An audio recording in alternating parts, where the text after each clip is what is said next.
You can't start the car. Johnny has the keys.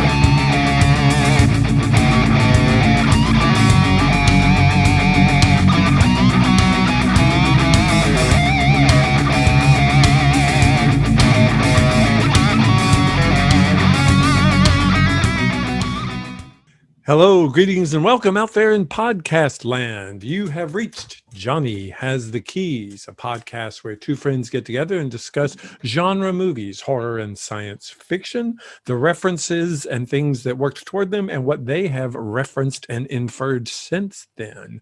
If you are joining us for the first time, thank you so much. We're so glad you found us, and we hope you enjoyed the show, whether you're listening to it or watching it on our YouTube channel. And if you're back and this isn't your first time, thanks for coming back. We appreciate it. My name is David. I'm here with my good friend Tim. Hey, Tim, how are you? I'm good, David. How are you doing? I'm good. I have to compliment you on how well you remember all those things on your introduction and not blow them like I always do every week now. Actually, I've blown them almost every week too. It was one of the first times I got through without being tongue-tied. So well, yeah, but I mean, you've been a little repetitive with words. I just completely blow pronunciations. It's crazy. Yeah. So. But it's great because, I mean, one of the things I love about our show is nothing scripted. I mean, you and I each come into this having watched whatever the film is or the television series, if that's it or whatever. But, you know, none of this is scripted, and we don't talk to each other and say, oh, you say this, I'll say this, blah, blah, whatever. That's why I like it. And hopefully, you know, the fans like it too. Because spontaneity is creativity and entertainment. So well said. What else See, can it's I like say? you wrote it down.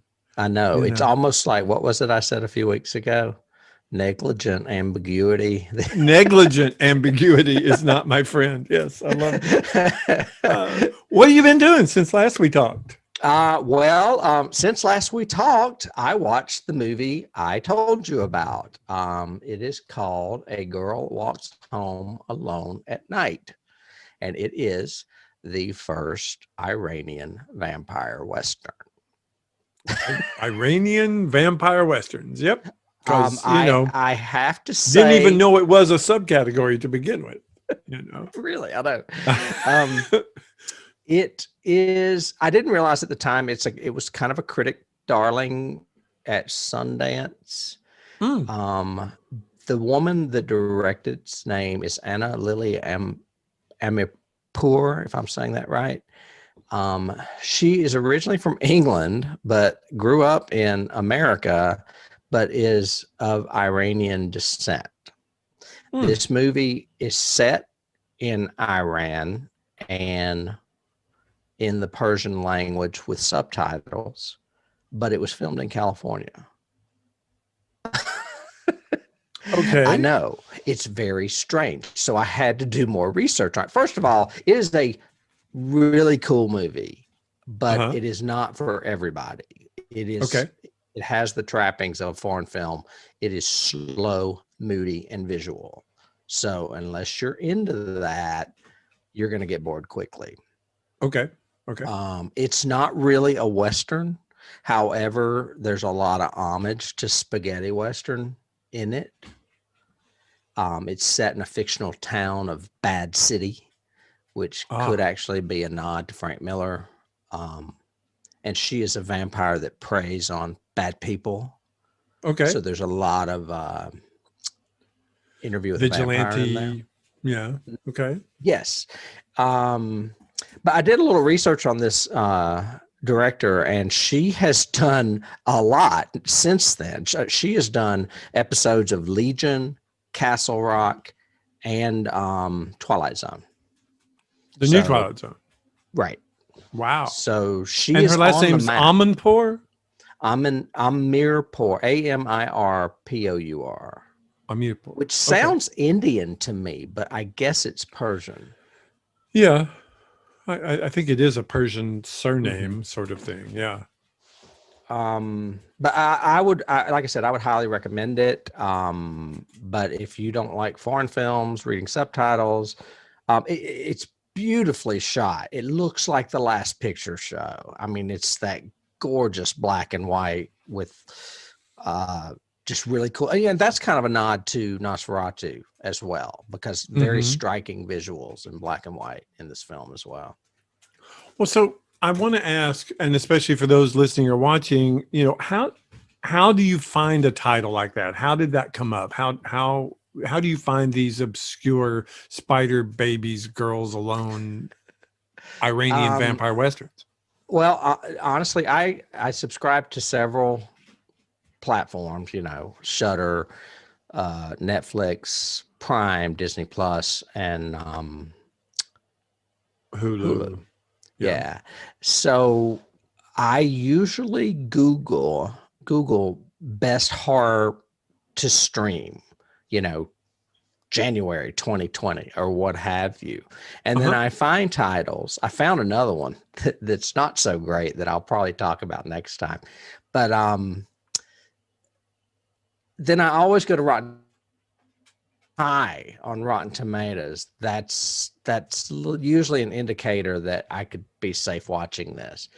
Okay. And this one got like 100 or a 90 something for sure. Okay. And I was like, what is this?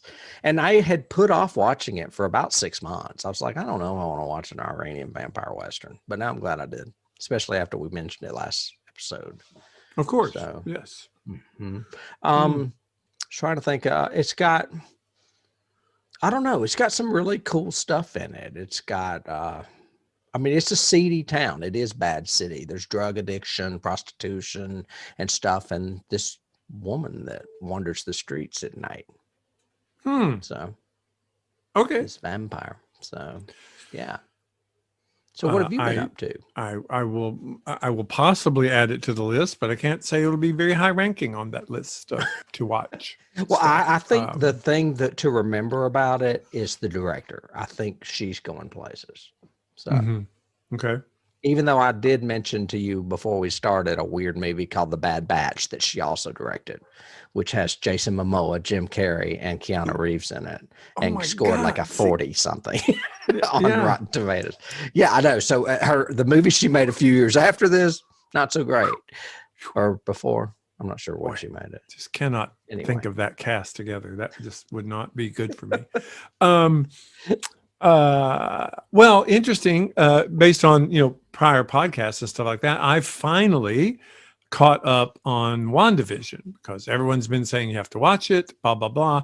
And the only reason I caught up is because I thought it was over, so I could watch it, but it's not. And now I'm frustrated, but happy. You're about halfway. So I did binge it. I did watch the first. I think there's 5 episodes, 4, whatever. So watch. It really doesn't kick in until the 4th one. Well, I thought it's still. I think the beats they hit worked all the way through.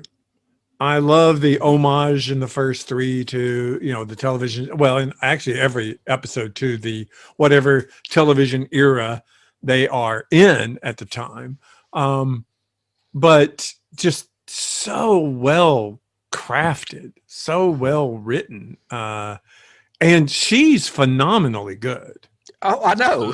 And she's doing all those crazy different characters from those sitcoms. Oh, I know. She's like Dick Van. She's like Mary Tyler Moore, and then she's like Samantha Brady. Samantha Montgomery. Yeah. And he's fantastic. Yes. It's just, it is just very well written, well shot, mystery and intrigue, but then stuff tying together and stuff layering on top of each other. And you're suddenly going, oh, that's what that was. Now it is very, very complex for people that think, a lot of people said they should have just dropped the whole thing and not done installments, because the first 3 episodes are primarily those sitcoms and it confuses people. Well, I'm sorry. I knew there was something. I knew something was going on, and I love how they're tying it into the whole Avengers movie. I think it's fantastic. I think this is, I would suggest for those of you who are fans, this is a microcosm of the MCU.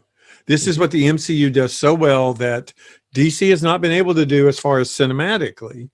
But little references and tie-ins and stuff all the way through is, I mean, I loved Kat Dennings' line in the one where the guy goes, "What is this?" And she goes, "It's a sitcom." And he goes, "Starring two Avengers?" And she goes, "Apparently." Yeah. And it's just, that's what everybody was thinking while they were watching it. Is that the girl that she's like the nerd that they bring in that's helping them? Yes. Okay.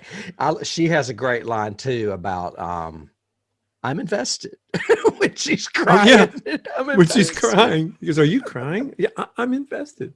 Yeah. She's great. She added a lot of energy to it. Mm-hmm. She also is, it's more tie-in because she's from Thor. She was in the original Thor movie, and that's why. So it'll be very interesting to see how they tie all this together. It's been so long since I saw that. I didn't even remember that. Yeah. My scary prediction is they're going to turn her into Dark Phoenix sort of thing, but I hope not. I don't think so. What I really love is the layering that she's doing. When you finally see everything starting to crack and everything else, the way she does that, and then restore back, and then talk to the boys, and then she's worried, and it just so well done. So yeah. I think they're going to bring Vision back. I think this is how they're going to. I think they'll be smart too. I think so. Well, because I also told Dennis this. I said, they're going forward with Avengers movies. And there's not going to be an Iron Man, and there's not going to be a Captain America. I said, they're getting people invested in these other characters to go forward. And that's why I think Vision will be back. So yeah, one of the big commercials that came out at the Super Bowl was Falcon and Winter Soldier, or whatever it's called. Yeah. But another one of the lines, you made me forget it almost. It's when he says she would have to have immense power or blah, blah, blah. And there's no way she could do that. And she looks up at him and she goes, "She almost beat Thanos and could have until he rained all the bombs down," which is what everybody's been thinking. Right. One of my favorite scenes in Endgame is when he goes, "I don't even know who you are." And she goes, "You will," and goes and floats, and you just go, "Oh my God." Yeah. Yeah. I just, they were always two of my favorite characters, especially Vision, when I read the comics. And I also have done some research. I read a lot about the Easter eggs in the last episode, the 5th episode. And apparently they've lifted stories from both of them in the comics. From a Wanda story and from a Vision story. So that's another reason why there's some good depth to the storytelling. I think is because they're going back to the source material, to the more popular stories. Yeah, but even, they're even showing that the title is somewhat triple entendre, could mean other things, all that. And I keep talking about her, but he is really, really good too. That voice that Tony always talked to becoming this person and everything to else. Imitating Michael Gross from Family Ties. Yeah. I'm like, what? Yeah. I'm losing my train of thought. There was something else I was going to bring up, but we won't spoil it because obviously we're only halfway through. Right. So we can't yet. Now we've time-stamped our episode. How dare you? How dare you? Well, we don't really have a segue per se for today's entry, except that they are both semi-comic, semi-eclectic films. Yeah, but not the same caliber of writing. I'll just tell you that right now. Just telling you. I guess I meant to do a count of how many comedies we're actually doing this season, because at first I was thinking it was like 4, and now I'm thinking it's like 8, because I may not have even included this one as a comedy. But the second one, let me go ahead and introduce what we're doing. We're going to cover 1935's The Raven and 1963's The Raven. One is funny and not intended to be, and one is somewhat funny and definitely intended to be funny. I would say the second one was meant to be comedic for sure. Wouldn't you say? Okay. I think the comedy in both of them doesn't work very well. Well, And I don't think the in first one was supposed to be funny. Well, but that was Bella. That's basically yeah. But the second one, yeah, and do it for 5 minutes. Laugh like that for 5 minutes. The second one, it was just a weird mix of, is it a I mean, I struggle because I have to say I had not seen either of these before, so these were I don't brand think I new had to me. either. And I went into the second one going, not knowing what to expect, but it was very American international, sort of semi-hammery, blah blah blah at the beginning, and then It's AIP, yeah. it wasn't. And I Roger was Corman. going, yeah. And especially as Corman, I expected it to be some form of schlocky sort of, lower budget thing. And it really just threw me off because none of the beats seemed to work for me. But anyway, we'll talk about that as we go through it. What's the story? It's about a raven, is it?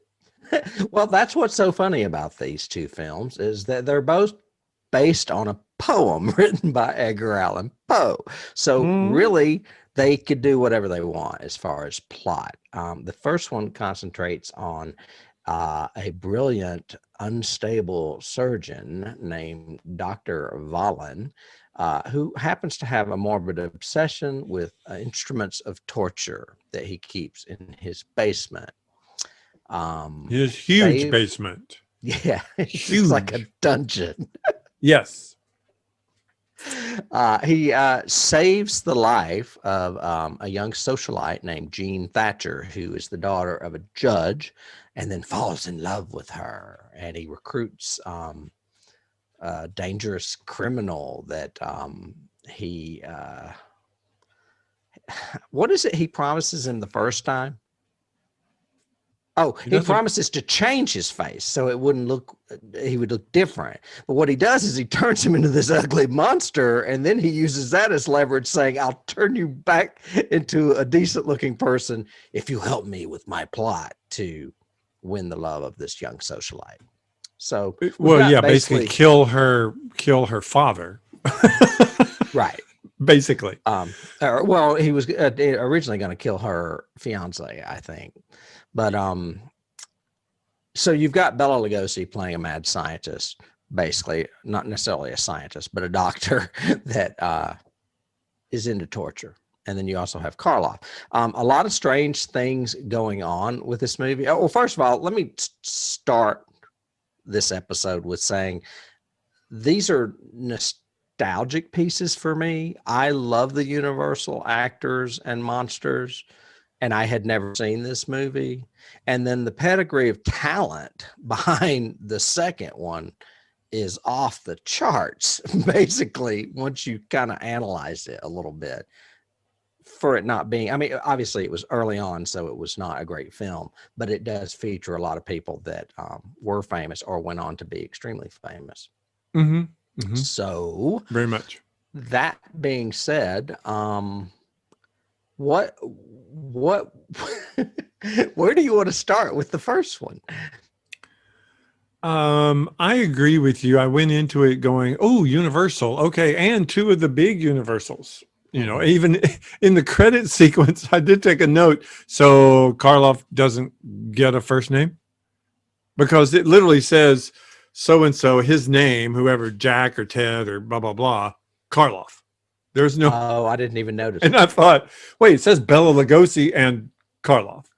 The only thing I did notice was that Karloff got top billing, even though Bela Lugosi is the star of this movie. Right. Well, and look at your poster. Mm-hmm. It just says Karloff. Was he getting ready to do a Sade or a Cher or something and change his name or whatever? I don't know. But look, I can change the background. Yes, you may. But I thought, I went into it like you. I went into it wanting to appreciate the era, wanting to appreciate the time frame, everything else. But Bela is just not good in this movie. He is just What are you saying? he is so over the top in every scene, and the director keeps cutting to those close-ups of him, mugging Some of the and most stuff. bizarre camera angles I have ever seen in a movie. There was one that was like behind his head at an angle. Do you recall that one? I was like, what is going on with the camera work? There's bizarre camera work. The pacing is terrible. I mean, at the beginning alone, first of all, the very first shot is the road at night. A car drives by, right? Cut, woman inside car. Cut, car goes over cliff. I mean, we don't even know her, nothing. Boom. Then suddenly we are in the emergency room and we have this long panning shot of 5 guys standing over her body that takes for freaking ever to finally get up to her. And then we cut to each of their faces. No dialogue yet. And then we cut to her, then back to them. And finally somebody goes, doctor. And then they all start talking about what's wrong with her. And oh my God. And what's so funny is she's been damaged to the point of needing this specialty surgeon, and yet she's pristinely laying there in bed with not even a bandage. Not even a bandage. She's just in bed, asleep. It's like, what's wrong with her? There's no tubes. There's no IVs. Dr. Vollin, we must. I must get Dr. Vollin. Call him up immediately. What? Where's his address? I'm driving there. Hopefully you don't fall, drive over the cliff on the way. But Karloff is, Lugosi is just so over the top in every scene he's in. Mm-hmm. Which, however, makes Karloff look really, really good, because Karloff is really good in this, I think. He's good in everything. I mean, I told you I watched The Body Snatcher a while back, and that's just a what's his name? I can't think of the writer. Louis Stevenson, is that it? Robert Louis Stevenson? Robert Louis Stevenson. Yeah, and that's not even really a horror movie, and he's fantastic in it. It was the one I told really you good. That, I love how expressive he can be. How expressive he can be in this movie with only one eye. Mm-hmm. I mean, the other eye is just like in your image there. It's cut, it's drooping, it's pulled down, and it's obviously fake. But it's good makeup, actually, though. It is really. I thought it was really good makeup. I thought a little bit too much of an homage to Frankenstein, the mouth, especially in the way it's done, and then his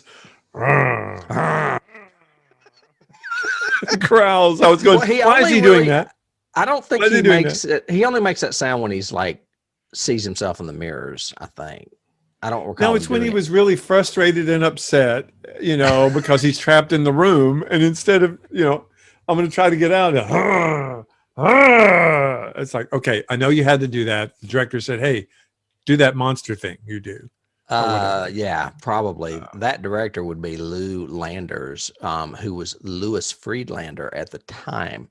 And I could not find really anything else that guy did of note. No, it seemed to be a process movie. I mean, both of these seemed like, hey, we've got some sets and some stuff laying around. You guys want to do a movie this weekend? Wow, that sounds like the second one too. Yeah, both these films felt like that. They really felt like they were thrown together. Let's put some big people, big names in it, and let's do this thing. I have a little information on that Karloff getting top billing. He actually received $10,000 to make this movie, and Lugosi only got $5,000. So there was some animosity between the two, or at least on Lugosi's part. But they've always painted that animosity, even in films like Ed Wood. Yeah. So I'm assuming it's always been a rivalry. Interesting. Well, I mean, I think, as pay rates go, that's deserved based on the talent that we saw. But ironically enough, the guy that played the judge was better known, and he got more than Karloff. Or no, I take that back. Never mind. I'm wrong. That's right. You're wrong. No. I thought he got $13,000, but it was $1,300. My bad. Okay. And we stop. Yeah, because I was looking at notes going, how many notes Me did I too. take on this? I took like 10 notes on this whole movie. Yeah, I don't have hardly any. I don't, because it's a Um, very short film. It's only an hour and it's very crazy. I mean, my thoughts, I wrote down my thoughts: unintentionally hilarious, crazy camera work, and plot. yes. That kind of sums it up. I mean, basically, so he mutilates this criminal's face in order to control him, to have him as a surrogate killer sort of thing. He has this big party and invites everybody there, and then slowly ends up trying to torture and kill them all because he's gone insane. Supposedly. Yes. And he Right. also has a crazy house with a pendulum, like Pit the Pendulum in it, and a room that the walls will close and squeeze you like in Batman. And Or another Star Wars. another bedroom that actually is an elevator that takes you Yes. down to the torture chamber. When that happened, I lost it. I was like, is that room an elevator? Because all of a sudden, the entire room was an elevator. Well, and I lost it when you see the control that he's using and it's labeled room. That's the big, huge lever that just says room. Right. So obviously that's what the room does. It comes to, Right. And I was like, who you know, wrote this? And what does this have to do with the Raven? well, other than his obsession with Poe because of the pendulum, and the when we torture see her devices. dance, after he restores her, when he really falls in love with her, is at a ballet where she dances to a song or an overdub of It's the a Raven. ballet of of the Raven. Of just the So- same and he section. has a stuffed raven. I've got a picture of it. Well, I've got And that's this its is shadow. which was great. It's the Maltese Raven. But so this was after Dracula, obviously, right?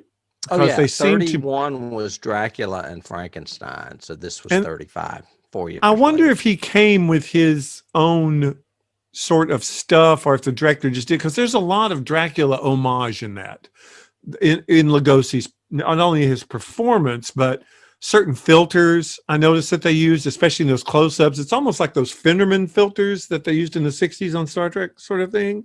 Mm-hmm.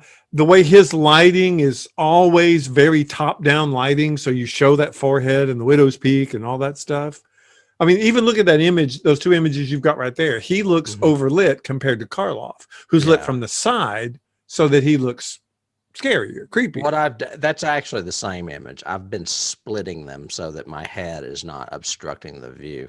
But You're so technical how you do these things. It's great. Photoshop. But I wanted to have some, because when we're on YouTube talking about these, I want people to be able to see what we're talking about as well. Yeah, I don't know. Segueing into the next film, we'll talk even more about what the hell does the Raven have to do with these films. Yes. Not a lot in this particular one, definitely. It's basically he's got a Poe obsession, which has led to his torture obsession, which leads to the major, last act plot stuff. Right, which is sheer chaos with a house full of people. It kind of reminded me of the old Dark Knight or Old Dark House. I think it's called the Old Dark House, which also has Karloff in it and has a lot of people in it at the end running around. Some sleep, some not. Because we had the comedy of the couple that took the sleeping potion or whatever from him. Sleeping powders. I need a sleeping powder. Yeah, and then the other one, Pinky and his kind of bimbo girl. I did have in my notes, casting wise, Pinky is Mr. Atos from Star Trek season 3. Well, there you go. Look at there. Pulling keys out. Pulling sci-fi keys out of my Universal Horror. But yeah, they have, essentially you have 3 couples plus him and the servant having this party, and the storm, you must stay the night. So they stay, and The storm. switch rooms. The storm is so violent. It's so violent. And that leads to him being able to abduct the judge, or the father, who is the judge, put him on the table where I have this huge pendulum. Well, and they do the little switcheroo where the fiance and his girlfriend switch rooms. So Boris Karloff is coming up out of a trap door in what is supposed to be his room, and it's her room. Right. She's like freaking out. Yep. Because every time somebody sees Karloff, they scream because he's hideously deformed. And then the Karloff, like that. the Karloff character ends up, of course, sacrificing himself and going against the scientist in order to save everyone. Sort of Right, thing. because he likes the girl. He's got the hots for the girl too. I didn't necessarily get a lot of hots, but I got he felt guilty. Well, she was nice to him. She was like, I wouldn't have screamed at you had I known. Even with his face, she was nice to him. Yeah. Before we continue with the next film, what keys do you have? Well, the first biggest key, which is kind of interesting out of this, and I wanted to look it up time frame wise, and I didn't. But Boris Karloff starred as Brother Jonathan in Arsenic and Old Lace on Broadway when it first opened. And I did not know that, but that's very cool. The whole stage stuff. And he brings along with him a doctor, because the doctor is going to change his face so that he will not look like the criminal that he is. And I was going to look it up to see, did that come before this movie or did that come after this movie? So I thought that was a unique kind of key, because that's his whole character bit in the movie in the play. He is there in order to get his face changed. When did Arsenic and Old Lace hit the stage? Do you know? I thought it was in the 40s. I can look that up while you give me a key or two. Okay. Well, my first key is basically one I've already mentioned. It's one of his devices of torture, which is the pit and the pendulum. At first, to demonstrate it, he lays down and Karloff traps him and is going to kill him. And then he realizes, oh, I'll never get my face fixed if I do that. So he lets him go. But then later on, they put the girl's father, the judge, in the pendulum. And that's the ticking clock of the last, 10 or 15 minutes of the film. We got to get to him before the knife does. Right. They call it the knife. The blade. And we never see any power from the knife, or even what it could do, or where it is, or anything. There's no terror threat to it, that we've seen. Not at all. Arsenic and Old Lace was written in 1941, and it became a movie with Cary Grant in 1944. So it was actually on Broadway in 41. So it came after this. So I'm wondering if they were making an homage key to this movie. Interesting. When did the musical happen? just don't go there. Just wasn't that a Morristown Theater Guild production? I do believe it was. Yes, it was actually the first ever and only. Wasn't musical. that directed by Glenn Lester? Yes, it was. Yes, okay. Yes, it was. Yes, it was. It was. I have another key. Another key I had, really it's the only other key I had, was that the stuffed bird reminded me of Psycho, Norman Bates. Yeah. Yeah, I could see that. That's a pseudo one. I had the Dracula one. I did that. I just did notes. I have, boy, howdy, that's a lot of mirrors to have in your laboratory. I know. It looked like a chorus line. Yeah, I know. It did look like a chorus line, and it was like just another method of his torturing. I will turn him into a monster, then show him on 10 mirrors. Yeah, that was crazy. And they took a gun and was shooting him. And I have the line that should be remembered is, "Yes, darling, he saved us from being crushed, all right." That was literally what he said after She saved him. Yeah, that's some dialogue there. That you don't see dialogue like that every day. No. And No. you mentioned Dracula being a key, Yeah. but I would go as, you know what, my microphone is really close to me. I hope I'm not blasting people out. No, you're fine. I would just say Universal in general is a key. I mean, this is, well, first of all, it's a Universal movie, but it's the fact that the two heavyweights in it are Universal monsters. I mean, they were the Universal monsters. So basically, that would be the biggest key, I think, of all. Yeah, and it's got the staircase that goes down, the hidden bookcase and the staircase that goes down to the dungeon below and all. Yeah, it's got trappings. I just, if we were doing it today, I'd say it needs a couple of more rewrites, and you need to decide how you want to really, handle the lead actor being so over the top.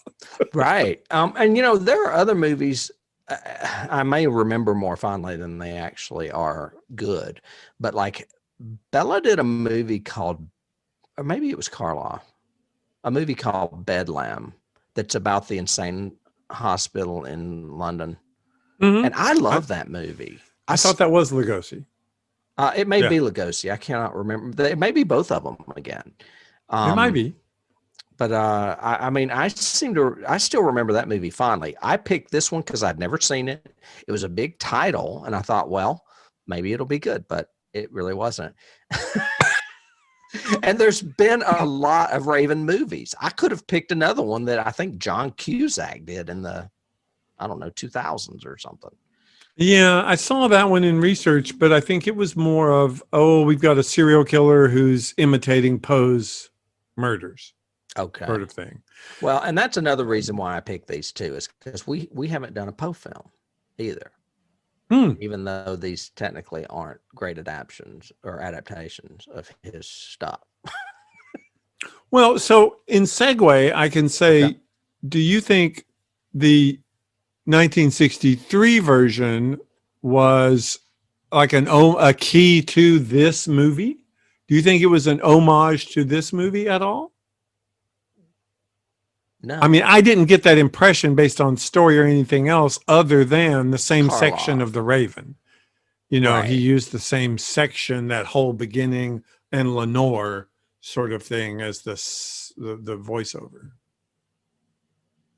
Yeah, no, I don't get any connection at all. I think, I mean, this was not a Universal movie because by then, I don't know that they were doing Universal monster movies. The only connection I see is Karloff. He is in both. He's young in one and in his prime because it was right after Frankenstein. And then in the other one, he's so old, he sits most of the time because he couldn't stand. But he's good in it still. He still has a lot of great facial work. He still has a lot of good line especially considering how terrible the script actually was that he was trying to do. Well, and it was like Richard Matheson was just trying to throw jokes in there, and not all of them landed. Yeah, and that's what freaked me out because I watched the whole movie, and then I went back to start my my research and everything else, and it said Richard Matheson. I said, what? And I actually went back and watched several other sections of it again, just going, I cannot believe Matheson wrote this. This is so not him. He was tailoring it to the, he was tailoring it to the stars because he was probably idolizing them. And I read that Nicholson, it blew my mind when I figured out he was in this movie. And which I didn't know until after he got on the coach, and I was like, what? That's Jack Nicholson. Yeah. Well, apparently Peter Lorre and Jack Nicholson improvised a lot of their lines, and Vincent Price was cool with it, and Karloff was not. Karloff's a script guy, so there was so some of that stupidness may have come from just their going off script. I don't know. Well, Lorre liked to be witty and humorous, especially later in his career, and so that makes sense. Nicholson, this was, I'm assuming, after Little Shop, so he had already done Little Shop with Corman. That's a very good question. I'm not really sure because this was a Roger Corman. So. Roger Corman picture. And Corman is actually known and has said in several, biographies and documentaries and everything that he would call people up and say, hey, I've got some extra money left over from this one movie, or I've got this set left over from this one. So let's shoot a movie this weekend. Right. It was, well, and there's some of that going on here too. It was Obviously. 3 years after Little Shop. So Okay. he had already done Little Shop. Let's talk a bit about the background of these folks before we get into the movie. Yes. Basically, you've got Roger Corman directing. This was before he was, he had been a producer. Right, he's a massive producer, but this is when he was still directing, because his list of films that he's been on is enormous. Mm-hmm. This one he actually directed. It was written by Richard Matheson. It starred Karloff, who was a huge star of Universal horror movies, but it was also with Vincent Price, who had only been a horror icon for about 10 years. Because it's 10 years since he had done House of Wax, but he had done the House on Haunted Hill and the Tingler and some of those before this. And then, of course, it's got Peter Lorre as well, who we know from this season from 20,000 Leagues Under the Sea, but he also was it Universal? I think he was Universal too, sort of an icon of horror movies of that time with Karloff and Lugosi, or a little later, just maybe a decade later. Right. So we've got a lot of folks here. The plot of this one is really simple. Basically, a magician, Peter Lorre, has been turned into a raven.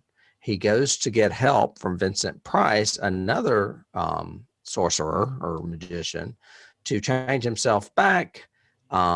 There's a rivalry between them and a third sorcerer played by Boris Karloff, who is the sinister sorcerer, I guess you would say.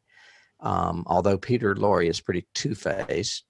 And it turns out that the whole Raven connection is Lenore, Vincent Price's supposedly dead wife that he's still in mourning for, actually left him for the Karloff character. He finds out later in the film. Yes. Faked her she's a death bitch. and went to Scarabus. Yes. Which that to me did sound like a Richard Matheson kind of thing, because he was a little misogynist in some of his writing, and they were painting that woman out to be a bitch, big time. So, anyway, I skimmed it. That's a little bit of the plot. I mentioned Roger Corman. I mentioned movies he's done. Here's a few: Attack of the Crab Monsters, Little Shop of Horrors, Pit and the Pendulum, X, the Man with X-Ray Eyes, The Haunted Palace, Mask of the Red Death, Tomb of Ligeia, which all of those latter ones are Poe movies. He did a lot of Poe movies, including this one.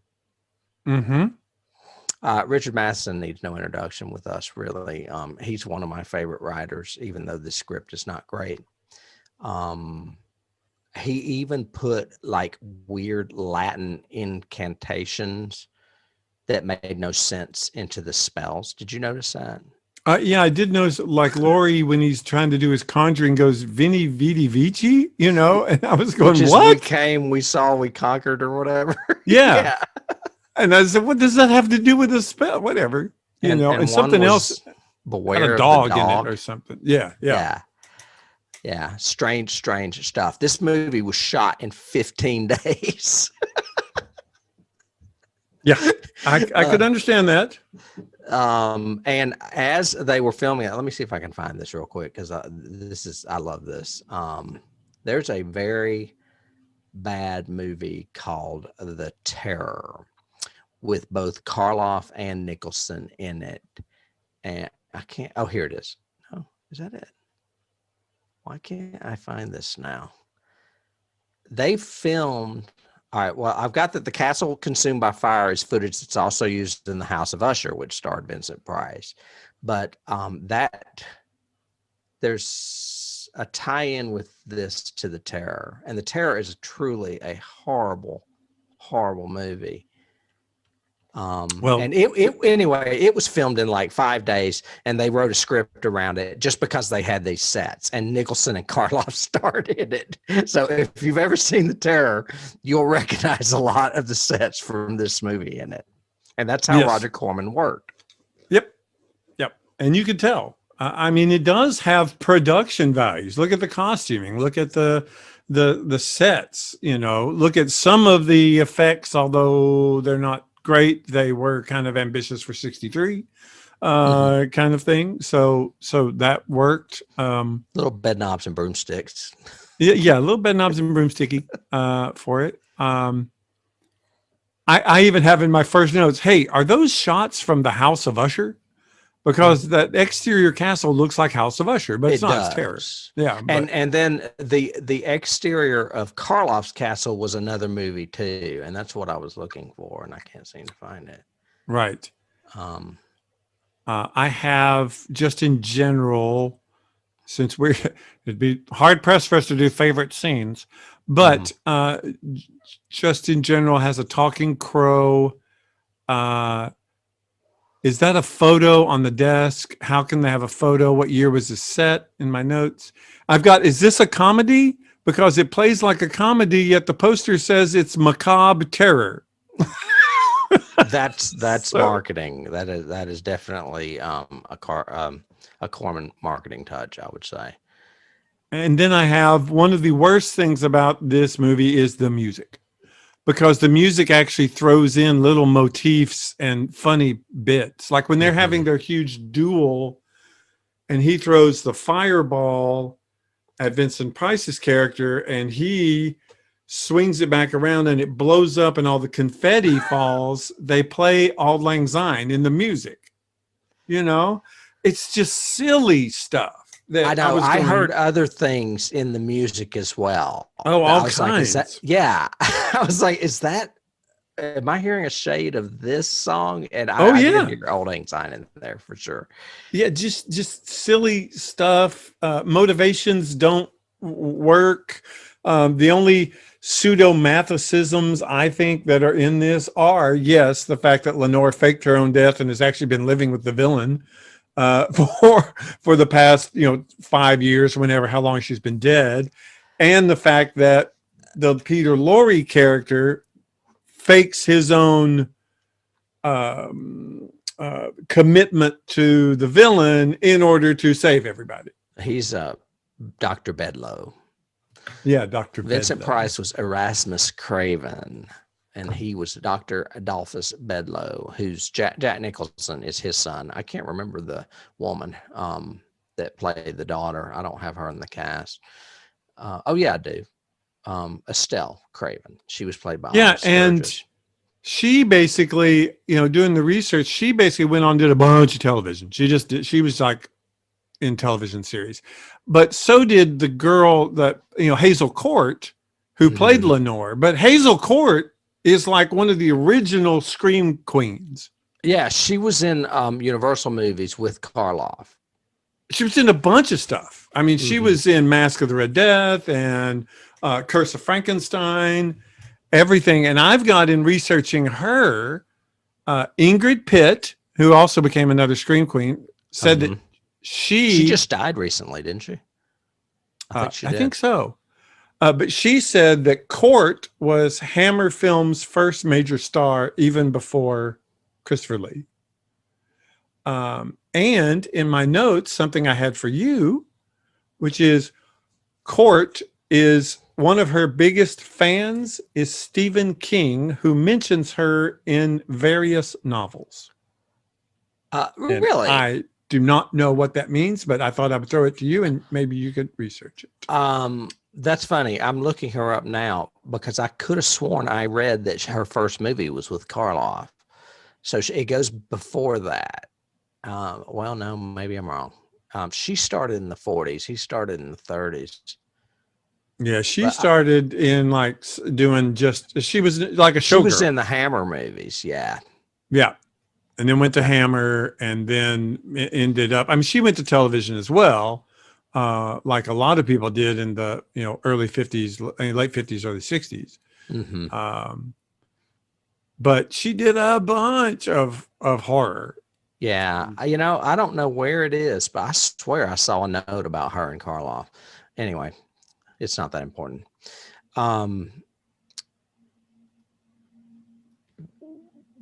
What else are we going to say about this movie? I lost my notes. Sorry. I think Vincent Price tried. I think he's one of the better ones in the movie. Agreed. And Nicholson's terrible. Nichols is terrible. Karloff is still good and strong in it. He plays a good villain, which he's good at. Price does a really good job of doing what he does best. He's very good at those emotional beats, whether he's sad about his wife dying or he's disgusted with Dr. Bedlo because of what the way he is, or he's concerned about his daughter. So he hits all those really well. What he doesn't do is the menace in this one. It doesn't seem to have as much fun as like he did in Wax Museum and a couple in Fives. And, it seems like he would really enjoy this big battle. Fives had not happened yet. Fives was about 8 or 10 more years, but yeah. Right. I know. But what I'm saying is, how he's so good at playing the evil villain when he wants to be. But even in this, he's not really aggressive in the big fight. He basically is having fun. And no, he's kind of meek. And when he's putting that spell together for Peter Lorre, he's like kind of cringing at some of the ingredients. And I was like, why do you have them in your basement if you don't use them? Yes. I did like the whole scene where they ran out of dead man's hair, so he went to his father's crypt to snatch some of his dad's hair. Yeah. His dad's alive still. And his dead dad grabs him and says, "Beware." Yeah. So, there's that. So again, it's one of those, was that a horror beat or was that a comedy beat? I don't know which ones they intended because they didn't seem to decide. Well, the one note I do have about the production as far as being comedy, it says producer, director Roger Corman and screenwriter Richard Matheson had enjoyed making the Black Cat episode of Tales of Terror from 1962, the prior year, and they wanted to try an entirely comic Poe feature, and that's how this was born. Well, but I don't think Richard Matheson's a comedy writer. Nope. Everything I've liked of his has been scary and suspenseful. Correct. So or romantic. One of my favorite romantic movies is his. So, I mean, he's good at that. But comedy, no, not so much. I'd avoid that if I was him on that. We should do Shrinking Man. Oh, that's a good movie. But no, I would not recommend this movie. I would probably recommend The Raven. I think people should see it. Of that time period, it is a, quote, Universal monster movie, even though it's not got the iconic monsters in it. But I would not recommend this movie. I would say avoid this movie. I probably wouldn't recommend it either. But I mean, unless you're an aficionado like myself and want to see them, which is why I selected them to begin with. We can't always talk about fantastic movies that make the 1,001 movies you must see before you die list. Of course. Yeah. Of course. And there's going to be, movies that, we disagree on too. It's just that, even in my notes, one of my last notes here just says, all right, this movie is literally terrible. Acting, direction, script, effects. I cannot believe Richard Matheson wrote this. What was he thinking? So I was thinking it should be as short as the first one we watched, because I was like, is this movie ever going to end? It's pretty long. Oh, it is. And scenes that take way too long. Like it takes them literally like a minute and a half to cross that bridge every time in both directions. And the coach ride and all this other stuff that happens. And you're going, I don't understand why it's happening. Oh, like when Jack Nicholson loses it and is screaming at the horses. I was like, stop already. Yeah. This is going on way too long. Yes. And there's no real, because we don't have backstory other than Price's character, Erasmus's love of his wife. We don't have any backstory on Scarabus, the villain, and or why or what he wants, other than I think I remember cracking up when he goes, unless you tell me the secret to your finger magic. I was going, wait, it's not a porno movie now? I don't understand. Oh my God. Because for those of you who haven't seen it, Price's whole gag is his hands allow him to do all of this magic that's literally magic. He literally shoots little Star Wars laser beams out of him. He does. Out of his fingers. Pew, pew. Yes, he does. And there's an insta-love in this. There's insta-love between Price's daughter and Bedlo's son. Estelle and yep. Yeah. There's a lot of writing for convenience in this. Yeah, not a high recommend from me on that one. No. But that being said, it is a landmark for us in that it is our first Poe features, a double feature actually. It's a Universal horror movie with Boris Karloff and Bela Lugosi, and it's an AIP Roger Corman movie with Boris Karloff and Vincent Price. So, I mean, you could see why I kind of went, oh yeah, we should probably pull those out and give them a look. I can see that. I would just, say if you Nicholson do watch was the cherry on the cake. Yeah.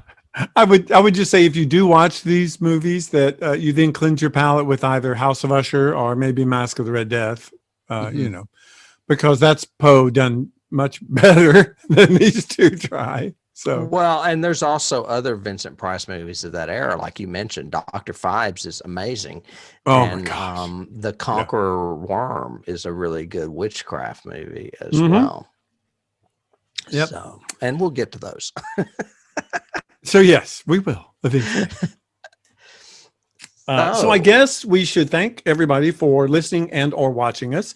We keep saying both because we are on both platforms. Not only do we have the podcast, but we also have a YouTube channel. So if you are a podcast listener, maybe pop over to YouTube, catch us, subscribe, like us, do all that kind of stuff, or vice versa. If you're watching us, maybe just listen to us on the way and give us reviews, likes, anything you guys do to help us get the word out there really helps us. So we'd appreciate it. And Tim, hopefully next week it'll be a totally different movie. I haven't really. Oh, I know what's coming up. Yeah, and maybe next week is in your field. More, yes, but in the same kind of time frame, I think. So yeah, 50s, I believe. Yeah, in between. So we'll be back in Sci-Fi Land next week, and until then, we'll just see you guys later. Tim, thanks. All right. Take care. Bye. Bye.